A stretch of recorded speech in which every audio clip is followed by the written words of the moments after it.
So they're making sure everybody's got a phone, everybody's got a tracking device on them. And everything you do on your phone can be recalled, every action you take on your phone can be recalled. Your phones track you everywhere you go, they listen to everything you do, they report everything you do. Even half of the cell towers that you see around the place, half of these towers aren't there to deliver cell signal, they're there to harvest data. There's a bit of a hum, it's all good, I'll stand over here. They're there to harvest data, like every third cell tower you see is there to harvest data from your phone to find out everything you've been doing. So this is where they're taking us. They're leading us into this incredibly dysfunctional digital realm where all of the stuff that we're normally used to getting is simply not going to be available anymore. So what we have to do is disconnect from that and stop complying with this slavery system that they're rolling out. Because that's really the only way we're going to get away from it is non-compliance, folks. You know, all the stuff that people have been doing and trying to create movements or whatever to, like the Ubuntu movement or the Venus Project or whatever, new movements to start a new culture, what we have to realise is that this is our culture and it's been hijacked. All of our societies have been hijacked by what is essentially a worldwide criminal cabal masquerading as an international government system. And all these people work together. They all work together. There are no real enemies on the world. You know, I've travelled to over 108 countries in my life. I've been right around the world many times. I've seen lots of people from lots of countries. I've never met anybody who wanted a war. It's all governments who want to do this all the time. It's governments who control the whole situation. And they play everybody off against each other and they all work together. And that's something we've got to realise is that we're dealing with a multinational criminal cabal. And the only reason they get away with what they're doing is because we continually comply with our own enslavement and we have to simply disconnect from it, stop complying with it. And the best form of non-compliance is to step into your heart.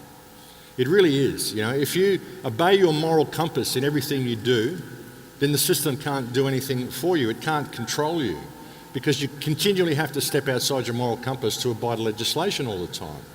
And I just refuse to do that. You know, in creating your own reality, I've always created my own reality. My whole reality has been mine ever since I left school. You know, when I was in school, I realised how much the teachers were just fucking me over. You know, I used to tell them that all the time. Excuse me, what you're teaching me is shit. You know, they used to come and give me stuff and I'd say, I'm sorry, but I've just read a book on that topic and you're telling us a completely wrong story. You need to open it up for debate. So I ended up getting kicked out of 4 schools. So by the time I was like 16, I thought, well, fuck this. And I became a musician and travelled the world and never looked back.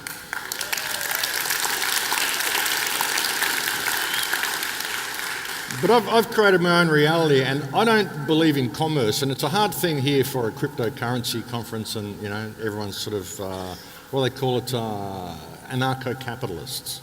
I personally don't, I'm not a capitalist, I don't believe in that mentality. I mean, in this world I can appreciate you've got to make money, you've got to survive, but everything I do I give. I wrote a book, I gave it away. I do videos, I give them away. All the movies I make, I give away. Everything I do, I give away for free. I serve medicine to people, I give it away for free. And I allow people to give me back what they can. And people who are constantly in a state of worry about money and worry about the future and worry about this stuff, that's the reality they create. And I live my life in a state of abundance, in a state of giving to everybody that I can. And because I do that, I don't actually want for anything. You know, I'm in a state of abundance all the time because people help me, people guide me, people just do things for me, not because they feel like they're obligated, but just because it's the right thing to do. You know, and I'm not using people, it's just this interaction that happens.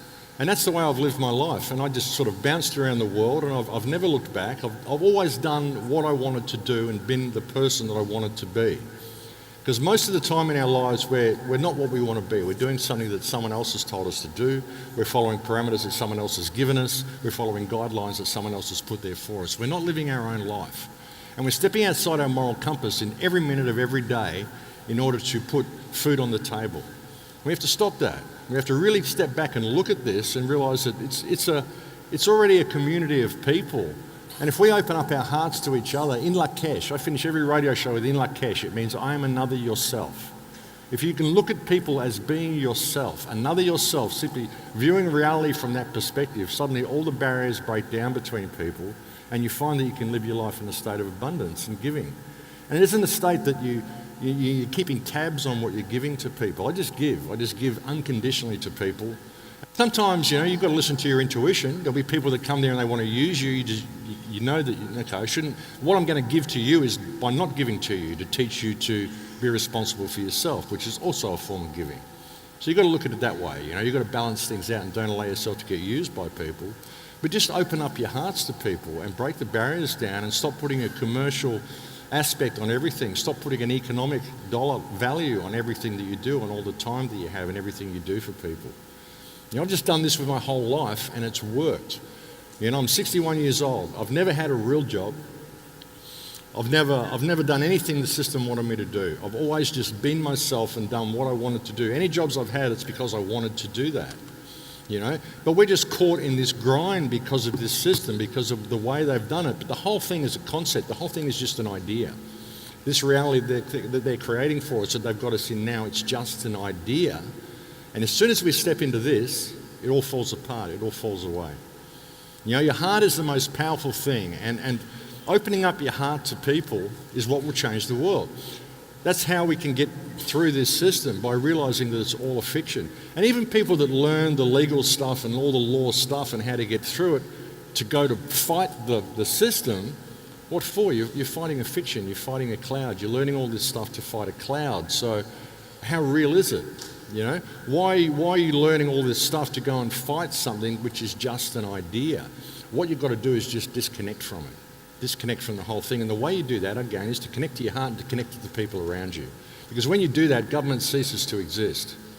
We've got some great stuff happening in Australia at the moment. We've got some communities that are really going forward in community, getting away from government.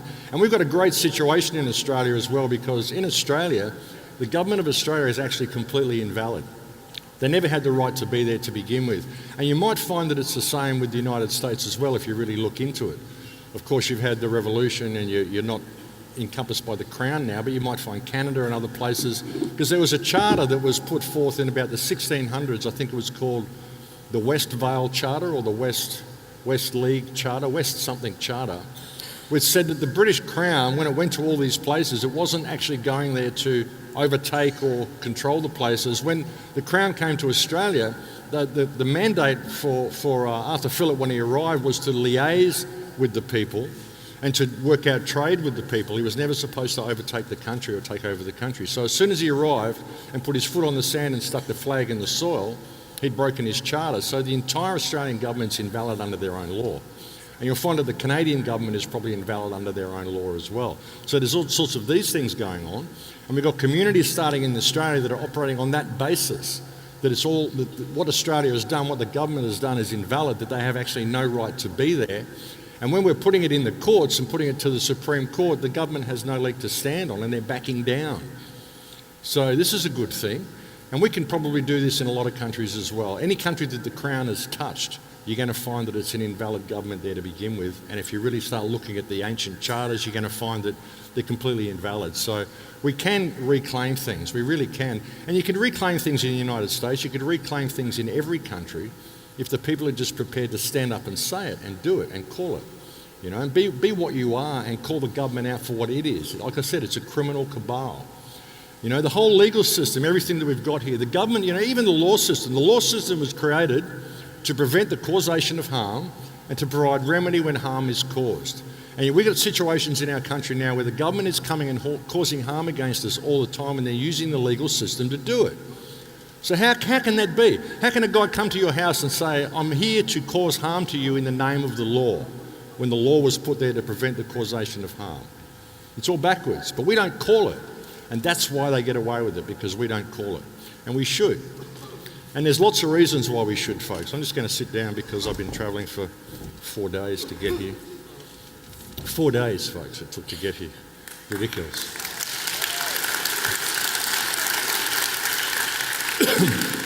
And I'm old and I like to sit. It's much better sitting. A few people here from a few countries. How many people, where have we all come from? Like total international audience here, isn't it? Anyone here from Europe? Well, all the way from Europe. Anyone here from Australia? Wow, come from Australia. Anyone here from Japan? No Japan. Oh, no one from Japan. Okay, I got one. It's good to see such a crowd. And really, really congratulations to Jeff for putting this on too. Big hand for Jeff Berwick for putting this on. He's done really well with this venue and this whole thing. We've got the whole resort this year too, haven't we? Chaos. 1,700 anarchists in a resort. Good stuff. Hey, listen, by the way, my workshop this afternoon, folks, I've got a workshop at 2 o'clock. I'm going to try to move that to 3 o'clock, okay? I'm just going to talk to the management and tell them now that I'm planning on moving my workshop to 3 o'clock because I want to come and see Mark Passio talk. And I don't want to be doing a workshop at the same time Mark's talking. I think it's important to see Mark's talk. There's a lot of good people here that are trying to get people to open up their hearts and see this system for what it is and see this fiction for what it is. And that's the clue to the whole thing, folks, is understanding that the whole political system is fiction. It's just an idea. They just made it up and they got everybody to go along with it. And it's time we had a new idea. It's really time we had a new idea and put that into practice. You know, and realise that we are the ones we've been waiting for. We are the saviours we've been waiting for. You know, as soon as you open up your heart and connect with people around you, the whole system falls down. It really does. I mean, sometimes the government comes for me at home and I just laugh them off. I just say things to them like, I don't vote. You know, it's compulsory to vote in Australia. You're registered, you've got to vote. And I'm not registered, I don't vote. Sometimes they come to my house and they knock on the door and they say, we believe there's someone who lives here who's not registered to vote. And I go, yeah, that's me. And they get all excited and they pull out their notepad and they go, oh, well, what's your reason for not registering to vote? And I just say, I refuse to support organised crime. And they go, they don't know what to do. They don't know what to do. They're shocked when I say that. They just go, do you call yourself a conscientious objector then? And I say, look, you can call me whatever you want. I call it sane. Is there anything else I can do for you? I'm busy. And they go away. They go away. They can't do anything about it. You know, if you just stand in what you are and call it for what it is, then they've got nothing to do. If ever I go into a courtroom, I call the judge by the first name. I go in there and I defend myself and I talk to the judge as a man, call him by his first name. So I'm just here to clear up the matter, you know, because obviously there's been a mistake. You think that I'm subject to all this stuff, which is causing harm. You know, so you've just got to be that, and you've got to be prepared to be that. And if you've got the people around you, if you've opened up your heart to your neighbours and you've connected with people, then it works. You know, it works because you've got the community around you, and you just speak in common sense. That's one of the reasons why my show, I think, has been so successful. My radio show is because I'm just talking like this. I'm just talking to people in common sense around the kitchen table talk, and just telling them basic truths about themselves and about the world, and just calling it for what it is, not being politically correct. You know, political correctness is a form of tyranny, folks. You know, political correctness is designed to get people policing their own thoughts, and that's where we're going with this smart grid. Because as it all goes into 5G, and as it all goes onto the cloud, and as it all turns digital, and everything's listening to you, everything's voice activated, you've got situations where your clock radio's listening to you, your TV's watching you. There was a guy arrested in Australia a year before last because his fridge was listening to him over a conversation he had over his breakfast. He was planning some crime, so the police came and arrested him because they heard him planning a crime. His fridge was listening to him. You know, so where is it at the point? And political correctness, folks, I mean, they're banning pronouns and all sorts of stuff now. You're not allowed to use he and she in Canada or something now. It's something ridiculous, you know. So when does it get to the point where you can't even construct a sentence without breaking the law? You know, we've got thought crime going on, and you're lying in bed talking to your wife or your husband, and you're having a conversation, your clock radio's listening to you, you've said something the algorithm doesn't like, so it's docked you a couple of social credit points. You go to buy a bus ticket in the morning and you find you're not qualified for the bus ticket because the algorithm said so. That's the way it's going. The social crediting system they've got in China at the moment, there's like, I think there's 7 million people now on China's social credit system. Anyone know how that works? Anyone don't know how that works? What it does is it puts points, it awards you points according to your social profile, what you've been posting on Facebook, what your political views are. And if you say things the government doesn't like, then you're prevented from certain services, which might be things like buying plane tickets, buying high-tier train tickets, shopping, buying certain things at certain supermarkets. You're just not allowed to do this anymore, and there's no appeal process. So that's what they're doing. And when they bring that in, when they bring that into Western countries, then people start policing their own thoughts. You don't want to think outside the box. You don't want to say anything that the algorithm might pick up on you, because the algorithm will listen and it will know and it will mark your social credit points accordingly. In China, they got facial recognition glasses now as well. So they can go and pick anybody out of a crowd. Like So the algorithm's just got to alert the nearest police officer that Jeff Berwick has done something wrong. The police officer will go and pick him out of the crowd and go and arrest him. The algorithm would have already determined what his sentence is, according to his social credit points, and I'll go and put him in the smart prison. Of course, once he's in the smart prison, it's all about bums on seats. So any step you do out of line up, extra 30 days on your sentence. So this is the way it's going, folks, and this is how they're going to deal with dissent. It'll get to a point where because you've posted something on Facebook or you've shared some video, suddenly you can't rent a house because of your social profile. This is the way it's going, and that's why they want it all digital. And with 5G, when the 5G system's there, they're saying they want it there so they can run everything in real time. We need the bandwidth, all this sort of stuff. But 5G, everything that you've ever read about with active denial, anything the military's ever done, any of the psychological programs they've got, all of this stuff can be done with 5G. You just go and look at the government's own papers on psychotropic weapons and psychoactive weapons, what they can do. Make transparent eyelids, make your eyes itchy, make the soles of your feet itchy, voices in your head, visions in your head, set people up for active denial. Because your DNA is coded, they've got everybody, they know who everybody is, they know what your biometric signature is, then they can target individuals for active denial through 5G. And this is another thing they're going to be saying is obsolete by 2020 is passwords, because it's all going to be biometric scanning. This 2020, that's only a year away, and this is what they're saying. This is next year. They're saying passwords will be obsolete, it'll all be biometric scanning. And with biometric scanning, they don't need to implant a microchip in you. They can just do it with retinal scans. They can bounce an acoustic wave off your skeleton. It will give them back a bone resonance, which is unique to you, and that becomes your password. So when it's down to that and it's all biometric and they're monitoring everybody and everything they're saying and everything they're doing, then they've got us. They've got us. If it all goes digital and currency all goes digital, then they've got us. And that's where the crypto world falls down. The crypto guys are really doing a lot of good stuff, and they're really trying to extricate us from the banking system, and that's a really good thing. We need to be extricated from this banking system. But if they don't factor in the reality that at the moment the world is run by criminals who are controlling the shift into the digital world, then we're going to be screwed as soon as we get in there. Because if currency goes digital and your purchasing power is limited by your social viewpoint, then where do you go from there? There's nowhere you can go, and there's no appeal process. And we'll end up having to create these little alternate communities and go and live there the best we can, but they'll just get picked off later.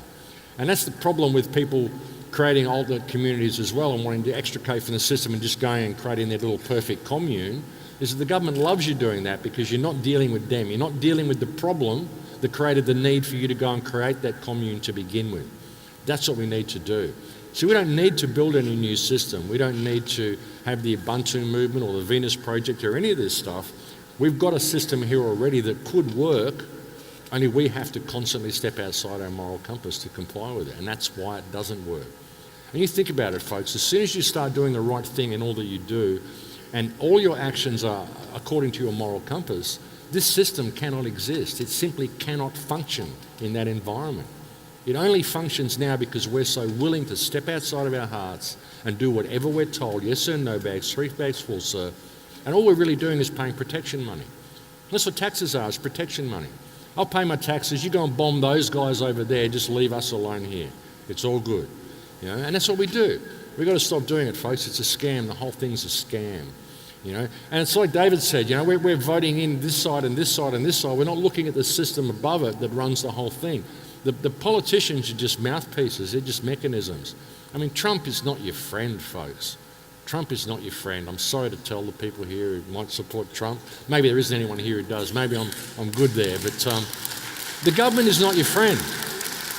Trump is just another face on the stage. Trump is offering a new business model to get the world to the same point. It's all going to the same point. It's all going digital. It's all going into this whole social crediting system, all being done to keep us safe from the terrorism that the government creates themselves. It's a joke, folks. It's really a joke, and we've got to, like coming to these conferences and all the stuff we learn, it's great to come to these conferences and that, but don't think that you've made a difference by coming here. You've got to get the information that you get at these conferences and take it home and apply it to the world that you live in. Make a difference on the ground.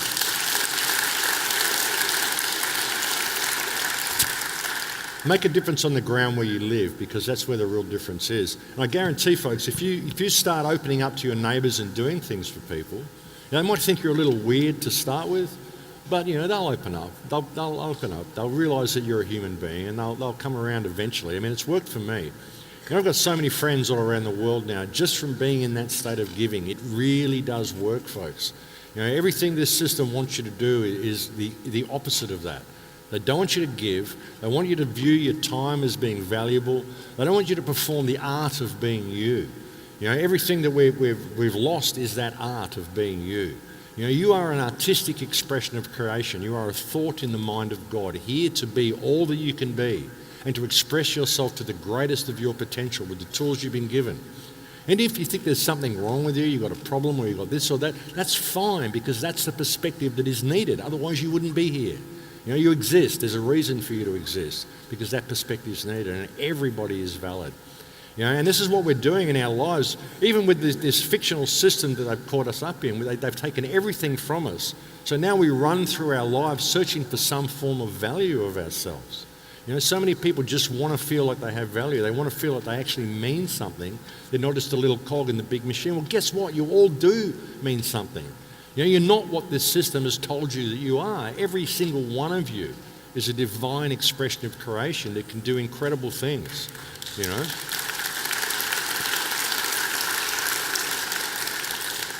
All of the stuff that enslaves us, all of this mechanism of control that's been put in front of us, it's just an idea. It's just an idea that somebody had and other people agreed to go along with it. Like I said, we just need a different idea, folks. And don't ask permission.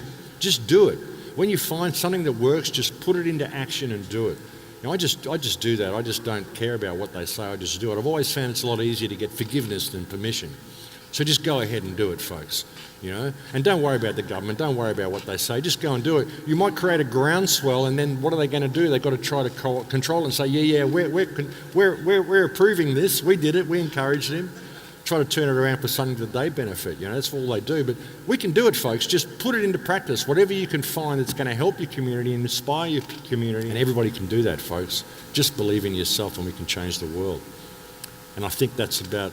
I'm running out of time, so I'm going to have to cut it short there.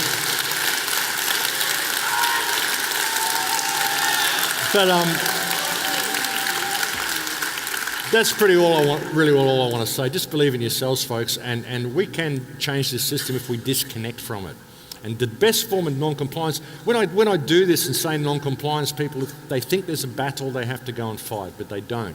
The best form of non-compliance is to step into your heart and do the right thing.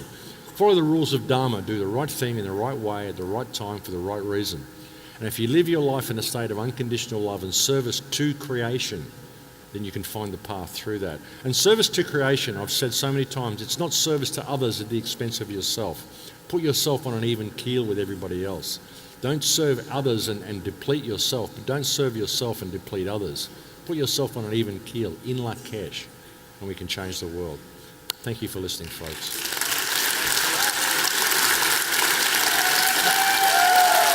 And again, I appreciate it.